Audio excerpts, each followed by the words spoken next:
उत्तर प्रदेश की सियासत में एक बार फिर से कुंडा विधायक राजा भैया काफ़ी ज़्यादा चर्चाओं में। इस बार चर्चा इस बात की है कि समाजवादी पार्टी और भारतीय जनता पार्टी चाहती है कि राजा भैया उनके गठबंधन में आए। अब दोनों पार्टियों में गठबंधन में तो नहीं जा सकते, किसी एक विकल्प पर उन्हें ठहरना ही होगा। लेकिन राजा भैया का एक फैसला सपा में खुशी की लहर ला सकता है, तो दूसरी तरफ भाजपा को भी काफ़ी बढ़िया खुशी दे सकता है अगर वे उनसे गठबंधन करते हैं तो।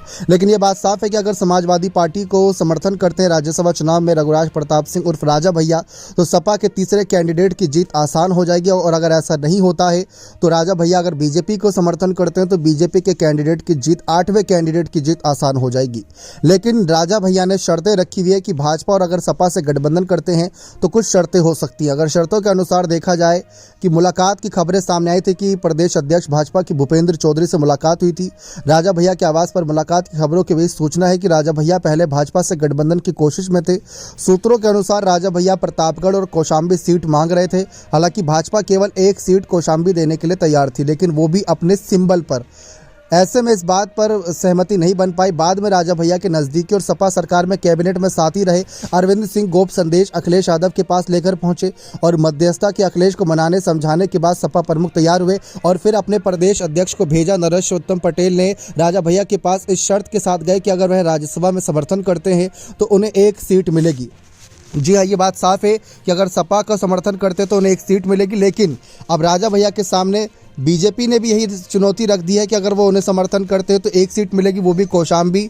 और अगर समाजवादी पार्टी को समर्थन करते तो भी वहाँ एक सीट मिलेगी। अब जरा इन दोनों सीटों का समीकरण समझ लेते हैं कि अगर सपा से गठबंधन करते हैं तो राजा भैया को फायदा होगा या भाजपा से। प्रतापगढ़ की सीट की बात कर ले, वहाँ से बीजेपी के सांसद संगम लाल गुप्ता, यानी कि अभी यह सीट भाजपा के खाते में। और सपा की अगर बात करें तो सपा की इस सीट पर अच्छी खासी वोटों की पकड़ रही थी 2014 तक, लेकिन उसके बाद पकड़ ढीली हुई क्योंकि साल 2019 में बसपा ने सीट पर अपना कैंडिडेट उतारा था। अब बात कर लेते कौशाम्बी सीट की, तो कौशाम्बी सीट की भी काफ़ी लंबे समय से चर्चा रही है। राजा भैया के जनसत्ता दल के प्रत्याशी को यहां पर पिछली बार जब उतारा गया था तो नंबर 3 पर रहे थे, 1.5 लाख वोट उन्हें मिले थे और समाजवादी पार्टी कैंडिडेट को 3,44,000। अगर यह सीट समाजवादी पार्टी के अगर राजा भैया को देते हैं तो इस सीट पर राजा भैया के प्रत्याशी की जीत होने के चांसेस बन सकते हैं। लेकिन इस सीट पर बसपा के साथ गठबंधन में थे, जिसकी वजह से वोट परसेंटेज सपा का बढ़ गया था। क्योंकि अगर 2014 में देखा जाए तो बसपा के 2 लाख वोट थे और सपा के सीट पर 2,88,000, यानी कि बसपा का भी अच्छा खासा जनाधार है। और मायावती और राजा भैया में 36 का आंकड़ा आप जानते ही हैं।